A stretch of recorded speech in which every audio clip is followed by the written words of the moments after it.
नमस्कार, स्वागत है आपका संवाद 365 देख रहे हैं आप। आपके साथ मैं हूं दिग्विजय सिंह चौहान। उत्तराखंड की इस वक्त की 5 बड़ी खबरों पर हम नजर डालेंगे, लेकिन उससे पहले नजर डालते हैं इस वक्त की सुर्खियों पर। देहरादून में राहुल गांधी ने किया कांग्रेस का चुनावी शंखनाद, सैनिकों को साधने की दिखी कोशिश। देहरादून रैली में राहुल गांधी ने की लोगों की भावनाओं को छूने की कोशिश, बोले देश को सबसे ज्यादा खून उत्तराखंड ने दिया। परेड ग्राउंड की रैली में पीएम मोदी पर राहुल गांधी ने साधा निशाना, कसे कई तंज। यूनाइटेड फोरम और बैंक यूनियंस की 2 दिवसीय हड़ताल, प्रस्तावित निजीकरण से है नाराज। 4 दिन के दौरे पर हल्द्वानी पहुंचे आप नेता मनीष सिसोदिया, बोले बीजेपी और कांग्रेस ने प्रदेश को किया है बर्बाद। चलिए सबसे पहले बात करेंगे चुनावी मौसम को लेकर। 2022 में उत्तराखंड में विधानसभा का चुनाव होना है। क्योंकि उत्तराखंड एक सैनिक बाहुल्य प्रदेश है, इसीलिए हर कोई सैनिकों के जरिए लोगों को छूने की कोशिश कर रहा है। आम आदमी पार्टी की तरफ से पूर्व सैनिक रहे रिटायर्ड कर्नल अजय कोठियाल को मुख्यमंत्री पद का दावेदार घोषित किया गया। लगातार सैनिकों को लेकर तमाम तरह की बातें उनकी तरफ से कही जाती रही हैं। बीजेपी की अगर बात करें तो बीजेपी सरकार में है, सैनिक सम्मान यात्रा और सैन्य धाम के जरिए लगातार सैनिकों को छूने की कोशिश कर रही है। तो वहीं कांग्रेस की तरफ से भी अब यही स्ट्रेटेजी नजर आती। दरअसल कांग्रेस ने 16 दिसंबर को यानी कि 1971 भारत पाकिस्तान का जो युद्ध हुआ था, जिसमें बांग्लादेश का विभाजन हुआ था, उसकी वर्षगांठ के मौके पर देहरादून में एक रैली का आयोजन किया। इस रैली में राहुल गांधी पहुंचे और इस तरह से कांग्रेस ने उत्तराखंड में 2022 का शंखनाद किया। इस रैली में पूरी तरह से कांग्रेस का जो फोकस था वो सैनिकों पर और पूर्व सैनिकों पर नजर आया। इस रैली में प्रदेश भर से जगह जगह से हर जिलों से पूर्व सैनिकों को लाया गया। जो पूर्व सैनिक हैं उनके परिजनों को भी लाया गया, जो शहीद हैं उनके परिजनों को भी लाया गया और इस रैली में ला करके उनका सम्मान भी किया गया। यहां तक कि राहुल गांधी जिस मंच पर बैठे हुए थे, कांग्रेस की लीडरशिप जिस मंच पर बैठी हुई थी, उसी मंच पर जो भूतपूर्व सैनिक रहे हैं, जो 1971 की जंग के हीरो रहे हैं, उनको भी स्थान दिया गया, उनको सम्मानित किया गया। राहुल गांधी को भी पूर्व सैनिकों की तरफ से मोमेंटोस दिए गए, उनको टोपी पहनाई गई। तो इस तरह से कांग्रेस ने यह दिखाया कि इस रैली के जरिए जो बीजेपी और आम आदमी पार्टी प्रदेश में कर रही है, यानी कि सैनिकों को साधने की कोशिश कर रही है, तो कांग्रेस भी इसमें पीछे नहीं है। और कांग्रेस ने राहुल गांधी की इस रैली में इसी स्ट्रेटेजी को अपनाया, यानी कि एक तरह से कहा जा सकता है कि अपना फोकस सैनिकों पर किया, क्योंकि उत्तराखंड एक सैनिक बाहुल्य प्रदेश है। इसी रैली में राहुल गांधी ने दिवंगत सीडीएस जनरल विपिन रावत को श्रद्धा सुमन अर्पित किए। उस हेलीकॉप्टर में जितने भी लोग सवार थे, जितने भी लोग शहीद हो गए थे उस हेलीकॉप्टर में, तो उन सभी को उन्होंने श्रद्धा सुमन अर्पित किए और उत्तराखंड की जो सैन्य परंपरा रही है उसका जिक्र भी उन्होंने अपने भाषण के दौरान किया। तो चलिए अगली खबर में भी बात करेंगे राहुल गांधी की इसी रैली को लेकर। दरअसल अपने संबोधन में राहुल गांधी ने कई तरह की चीजें इस रैली के दौरान कही और इन चीजों से उन्होंने लोगों की भावनाओं को छूने की कोशिश की। उसी में से एक थी बलिदान की गाथा।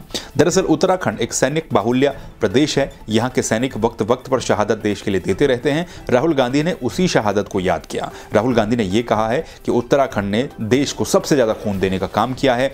उत्तराखंड के कई परिवारों में कई बार फोन आ जाता है और फोन पर बताया जाता है कि आपके बेटे या फिर आपके भाई देश के लिए शहीद हो गए हैं, उन्हें गोली लगी है। इसी बात को उन्होंने खुद से जोड़ा, खुद के परिवार से जोड़ा। उन्होंने कहा है कि बलिदान क्या होता है, शहादत क्या होती है, ये हम आसानी से समझ सकते हैं क्योंकि हमारे परिवार ने भी बलिदान दिया है। उन्होंने इंदिरा गांधी का जिक्र किया, उन्होंने राजीव गांधी का जिक्र किया। उन्होंने कहा कि उनकी दादी ने भी देश के लिए बलिदान दिया था, देश के लिए शहीद हो गई थी। उन्होंने कहा कि उनके पिता ने भी देश के लिए बलिदान दिया, देश के लिए शहीद हो गए। लेकिन जिन लोगों के परिवार वालों ने बलिदान नहीं दिया वो इस बात को समझ नहीं सकते हैं। बलिदान के जरिए उन्होंने उत्तराखंड की जो सैन्य परंपरा रही है, जो शहादतें उत्तराखंड ने दी है, उसको कहीं ना कहीं छूने की कोशिश इस रैली के दौरान की है। चलिए तीसरी खबर भी राहुल गांधी के संबोधन से जुड़ी हुई ही। अपने संबोधन में उन्होंने सैनिकों के अलावा, बलिदान के अलावा प्रधानमंत्री नरेंद्र मोदी पर खूब निशाना साधा। उन्होंने प्रधानमंत्री नरेंद्र मोदी पर खूब तंज भी कसे।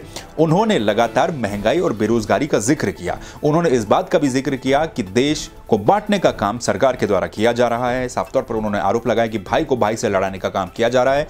इसी में ही उन्होंने एक रेफरेंस ये भी दिया कि 1971 की जंग जब भारत जीता था, पाकिस्तान ने 13 दिन में अपना सिर झुका दिया था, तो वो सिर पाकिस्तान ने 13 दिन में क्यों झुकाया? राहुल गांधी ने कहा कि देश उस वक्त एक था और ये देश इतना महान है, जब ये देश एक होता है, एकजुट होकर के खड़ा होता है, तो कोई भी इस देश के सामने टिक नहीं सकता है। यहां तक कि अमेरिका की भी जो 7th फ्लीट है वो वापस लौट जाती है। लेकिन आज के समय में देश को बांटने का काम किया जा रहा है। उन्होंने केंद्र सरकार पर यही आरोप लगाया। उन्होंने कहा कहा है कि पूरी की पूरी सरकार सिर्फ और सिर्फ 2-3 पूंजीपतियों के लिए चल रही है। डिमोनेटाइजेशन का उन्होंने जिक्र किया, जीएसटी का उन्होंने जिक्र किया, किस तरीके से काम किए गए उसका उन्होंने जिक्र किया, किसान आंदोलन का उन्होंने जिक्र किया, साथ ही तंज भी उन्होंने प्रधानमंत्री नरेंद्र मोदी पर कसा। हाल ही में वाराणसी में जब प्रधानमंत्री नरेंद्र मोदी गंगा स्नान करने गए थे तो उसी बात को लेकर उन्होंने तंज कसते हुए कहा कि गंगा में कई लोग स्नान करते हैं, हजारों लोग स्नान करते हैं, लेकिन हाल ही में ऐसा लगता है कि इतिहास में सिर्फ एक ही व्यक्ति ने गंगा में स्नान किया हो और वो है नरेंद्र मोदी।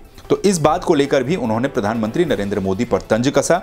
उन्होंने ये तक कहा कि वहां पर उत्तर प्रदेश के मुख्यमंत्री योगी आदित्यनाथ खड़े थे, उनको तक परमिशन नहीं दी गई, सिर्फ अकेले मोदी ही गंगा में गए और स्नान किए। तो इस तरीके से उन्होंने तंज कसने की कोशिश की और एक तरीके से कहा जा सकता है कि जो प्रधानमंत्री नरेंद्र मोदी की जो रैली थी उसका जवाब देने की भी कोशिश राहुल गांधी ने की है। हालांकि इस रैली में भीड़ काफी ज्यादा देखने को मिली, लेकिन इस भीड़ से कांग्रेस जितनी गदगद अभी है, इतना क्या चुनाव तक हो पाएगी ये कह पाना काफी मुश्किल है, क्योंकि जैसे जैसे समय आगे बढ़ेगा तो क्या कांग्रेस इस भीड़ को अब वोट में भी कन्वर्ट कर पाएगी या नहीं, ये देखने वाली बात होगी। तो चलिए बात कर लेते हैं बैंकों की हड़ताल को लेकर। तो दरअसल देश के सरकारी बैंकों के प्रस्तावित निजीकरण के खिलाफ 9 बैंक संगठनों ने महासंघ United forum of bank unions यानी कि यूएफबीयू के आह्वान पर 2 दिनों में राष्ट्रीयकृत जो बैंक हैं उनमें हड़ताल की। कल भी ये हड़ताल थी और आज भी ये हड़ताल है। राजधानी देहरादून, हरिद्वार, हल्द्वानी समेत राज्य के सभी इलाकों में जो सरकारी बैंक हैं वो गुरुवार को हड़ताल पर रहे। आज भी यही स्थिति है। उनके हड़ताल पर चले जाने से लोगों को खासी दिक्कतें भी कई जगहों पर हुई हैं। ऐसे में बैंकों में 16 और 17 दिसंबर को कोई भी कामकाज नहीं किया जा रहा है। वहीं उत्तराखंड ग्रामीण बैंक ने भी 2 दिवसीय हड़ताल को नैतिक समर्थन देने का फैसला किया है।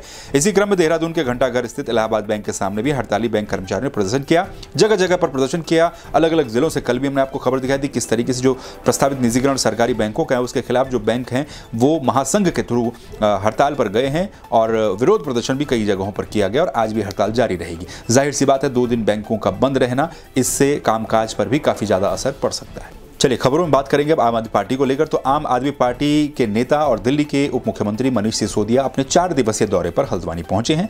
कुमाऊं दौरे पर वो 4 दिन तक रहेंगे। कुमाऊं पहुंच करके वो तरह तरह के काम वहां पर करेंगे आम आदमी पार्टी के संगठन से जुड़े हुए। और जब वो हल्द्वानी पहुंचे तो हल्द्वानी पहुंचने पर उनका जोरदार स्वागत किया गया। यहाँ पर जनसभा को भी उन्होंने एक संबोधित किया। उन्होंने लोगों को कहा है कि बेहतर उत्तराखंड बनाने के लिए आपको परिवर्तन प्रदेश में लाना होगा। आम आदमी पार्टी आपके पास एक चॉइस है, एक ऑप्शन है। तो आम आदमी पार्टी के पक्ष में उन्होंने वोट देने की अपील भी लोगों से की है।